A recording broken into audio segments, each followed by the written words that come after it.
Guild of Guardians. It is a collection RPG that is not unlike games such as Raid Shadow Legends and Star Wars Galaxy of Heroes. But why am I speaking to you about it today? It is launching on the IMX blockchain on May 15. That's right, tomorrow it is coming out, and I'm going to tell you everything you need to know about the game, why it matters, how you can earn from it, what sort of airdrops they're going to be doing, and everything else that you need to know to get a really good head start in the game above every other player. So let's have a look at the website right here. You can see very simple. They've got some great graphics, fantastic artwork, really great design for the website and everything like that, which is a good start. It's very annoying to me when there isn't gameplay straight up, and these guys want to do it. They've got all their trailers and things lined up straight as you get into the website. The game's global launch will be happening on the 15th of May, and you can pre-register on the App Store and Google Play stores. Now, I have been playing the game for over a month now, and I'm going to break down all four things: key gameplay features, the GOG token, NFT systems currently in the game, and my personal impressions after playing the game for over a month. They did a soft rollout of the game, and it's currently down right now because they're fixing it up for the final launch. They did a soft rollout in a handful of countries. Australia was one of them, and so I had early access to the game through perfectly normal means. I just so happened to see it and want to play it. So let's kick off with the most recent game trailer.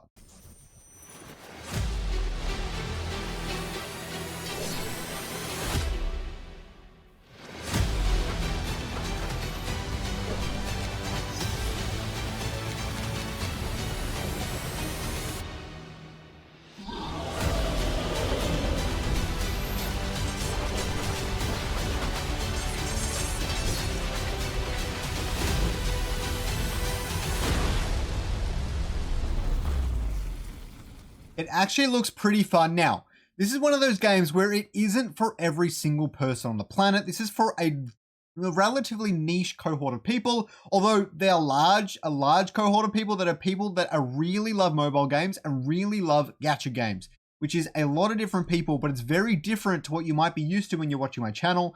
But I definitely think it's worth giving it a shot, especially if you enjoy mobile games yourself. I'm not a particularly big mobile game player, so just keep that in mind. Now, there are three key progression and collection loops inside the game built around the Guardians themselves: crafting gear, improving Guardians, and summoning new Guardians into your team. As for crafting gear, they have this really interesting match 2 system where you basically combine a bunch of materials, and the idea is you get much stronger materials, and eventually you can use them to craft weapons that you attach to your Guardians, which is the easiest way to progress in the game and make them stronger, is to get better weaponry and upgrade and attach them and improve them and all the rest of it.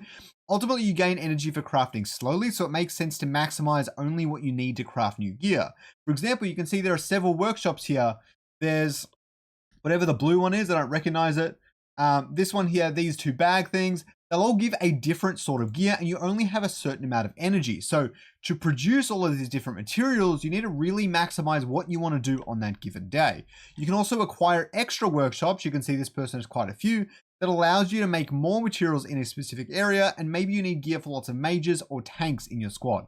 That's another thing to do really well in this game, is the whole classes and all that sort of stuff, but I'll get into that right now. For classes, this is one of their many attributes. The classes in GOG are as follows: warriors, tanks, assassins, rangers, mages, and supports. Personally, I think the mages are actually really sweet. The supports, I'm using a ton of them in my team.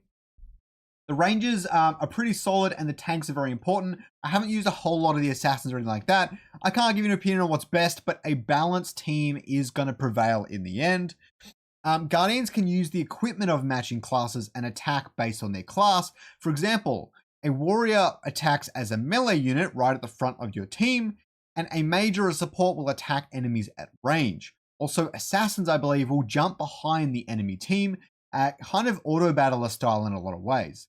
Guardians also have an elemental affinity. I cannot remember their names, unfortunately, but they can also dominate opposing forces, similar to how water beats fire in Pokemon.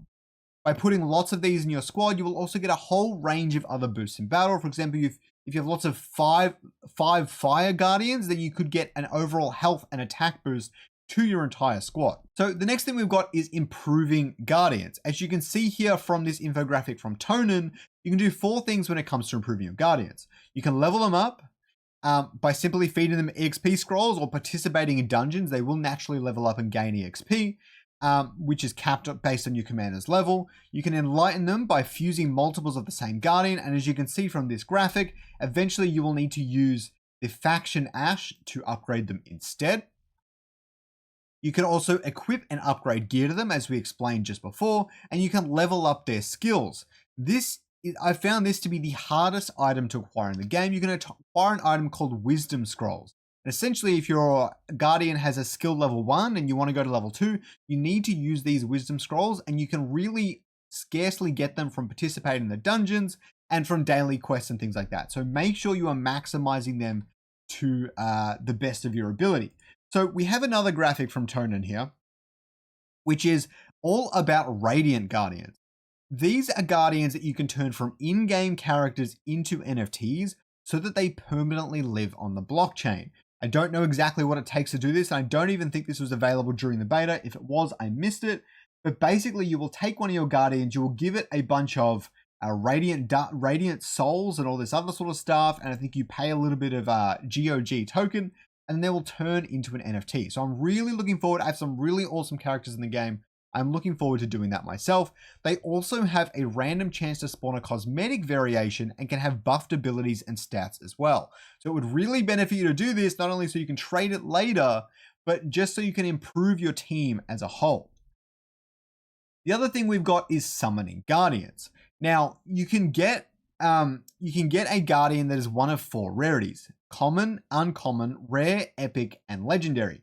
These are a bunch of the legendary Guardians in the game. These are all NFT ones. You can get legendaries in-game that are not NFTs. I got 4 or 5 from 100 rolls, so the odds must be pretty solid and in your favor. So make sure to pre-register so that you get a good chance to do that. Also, you will get plenty of purple epics, and they can easily fill out your squad. You don't even need to fill up a whole squad with legendaries. Trust me, the epics do perfectly fine. I've got dozens and dozens of them. They are not that hard to get. To summon new Guardians, you need to acquire something called Summoning Stones. Now, you can gain these from playing daily and completing daily quests, daily and weekly quests, and you can also gain quite a few of these by completing different areas in the Adventure PvE mode. So the further you go in the game, the more of these you're going to get naturally as you progress through.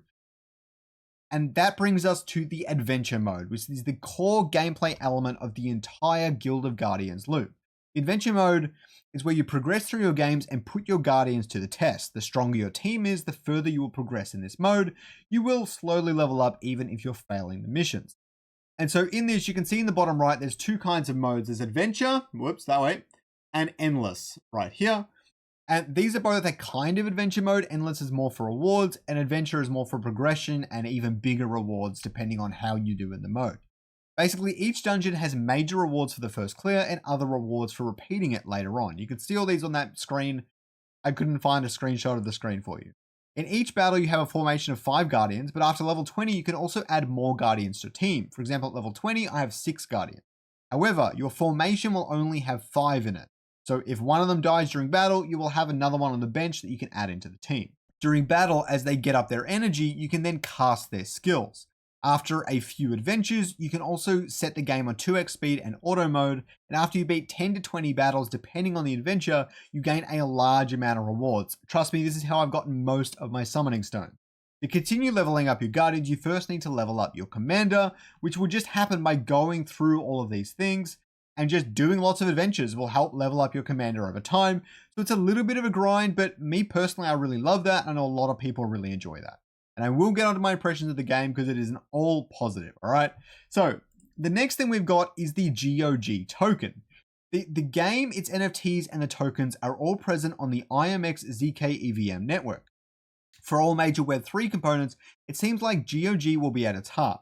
For example, when it comes to minting NFTs through gameplay, you will need to use GOG tokens, as well as access to the Altar of Sacrifice, active staking in the game, and payment. So if you're buying anything on the NFT marketplace, 20% of the marketplace fee will be paid in GOG token and is sent for active staking rewards. So those stakers in the ecosystem will be benefiting from everyone playing the game and the game generating revenue in a general sense. It's also planned to do governance stuff, but I don't really, that's good. That's always good to have governance in there, but I think this other stuff's more important is all I'm saying. Okay. So next up we have the NFTs. What do the NFTs actually mean in Guild of Guardians? Firstly, you do not need NFTs to play Guild of Guardians at all. Personally, I haven't bought a single thing in the Guild of Guardians ecosystem, not yet at least, and I've been playing for over a month and don't own a single NFT, and I've got 4 or 5 Legendary Guardians, so I'm having plenty of fun going through the game. There was initially an NFT founder sale where the Legendaries were $250, Epic $55, and Rare were $12.50, and these NFTs have had their supply capped, never to be sold again, which is great to hear. Some a special edition, which is a unique cosmetic version, and we saw some of them before. Apart from that, there are also pets and energy boosters. The pets actually look really neat. This is the one thing I might buy. It lets you summon one random pet with 4 different rarity possibilities. They were going for 75 USD at the initial sale, and they provide unique bonuses to your rewards as you're going through the dungeons, which is super cool. Energy boosters also allow you to do more dungeon runs each day. For those of you that are hard grinders and love the game, I definitely recommend getting one of them, but you should continue to do your own research. This video is not be all end all. So, guilds will be a large part of Guild of Guardians. Personally, I haven't seen them in the game yet, so I don't know much about them, but this is the feature I'm looking forward to the most by far. Okay, this is going to be the creme de la creme. Let's say that. So to create a guild, you require a guild token. Currently, the cheapest one's going for about 350 USD. They get a % of crafting sales redirected to them.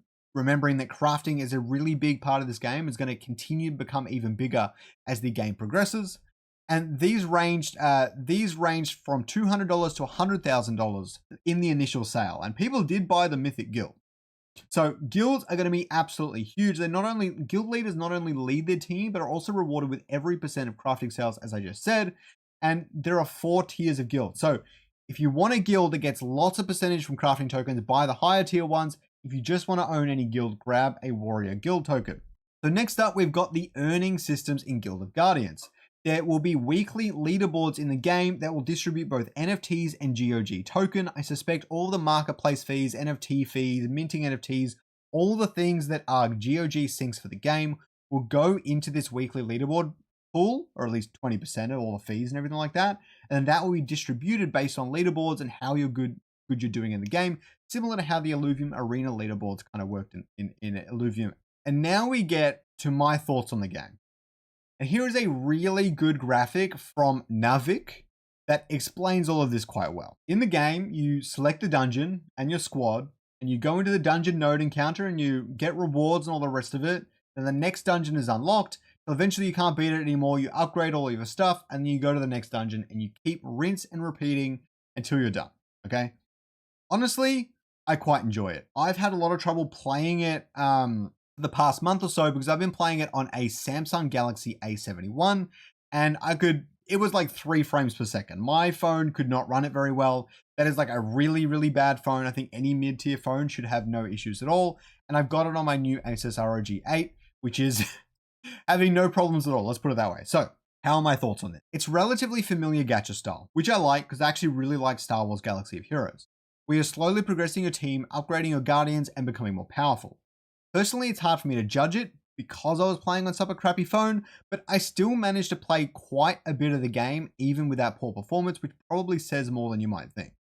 But I've since gotten my new phone, and it has felt absolutely awesome. The battles are visually stunning. The characters all look great. The art style I actually really enjoy. And just all the effects, the sparks, the skills, just when those things cast their abilities, it's actually really, really fun to watch. I actually really like all the crafting systems, but they did take me a little while to get used to. So don't give up in the first hour. It's a little bit confusing, but you will get your head around it quickly. From memory, the tutorials were actually pretty sweet. So you will be fine, but seeing my Guardian's power increase was always really satisfying. It gave me a huge dopamine rush. I also feel like I got 2 to 3 summons every single day and didn't get common Guardians every single time. I think maybe my longest streak of commons was 2 in a row, but I mostly get epics and rares, and every now and then I'll get a legendary. So The rolls have felt amazing, which is one of the worst things about gachas, is when you roll 10 rolls and you get like really crappy stuff and you're like, oh, I gotta wait till tomorrow and all the rest of it. It's felt really good. It's probably one of my biggest praises about the game. As a collector, I am not convinced enough characters exist yet. I haven't had the chance to play any guild components of the gameplay loop, and I hope that they bring this to the game really soon, because it's those sorts of competitive environments and other collaborative environments that are going to be big in Guild Guardian, so I hope that's a major component on launch. If it's not, then I'd be a little bit concerned I just hope they get it out soon, let's put it that way. It is also easy to tell that when the final pieces are in place, this will be a highly addictive gameplay loop for those that are fans of this genre. Again, this is not for everyone, but for those who enjoy this style of game, they've done a really good job. It's very intuitive. It's quite easy to understand if you're used to these sorts of games. If you've gone through the tutorial, you shouldn't have too many issues. And the progression feels pretty solid. It's not too slow. It definitely could be a little bit faster, but it's definitely not crazy slow like some gacha games I've played. So it does really, really well. And if anyone wants to learn more about the game, I actually highly recommend this this article from Navik. It's really good. It covers pretty much everything about the game, the revenue, all the different details, the roguelite loop like I just showed you, all the different minting systems and Radiant Guardians and all the rest of it, grinding for resources. It covers it all in really great depth, and I will leave it in the description down below. I hope you guys learned something about Guild of Guardians. I hope you guys are going to give it a shot tomorrow on May the 15th, because this game's going to be a lot of fun. And I'm looking forward to grinding it out with the rest of you. If you want to join me in grinding it, jump in the Wildfire Discord. I'm sure we'll have a bunch of people playing this game.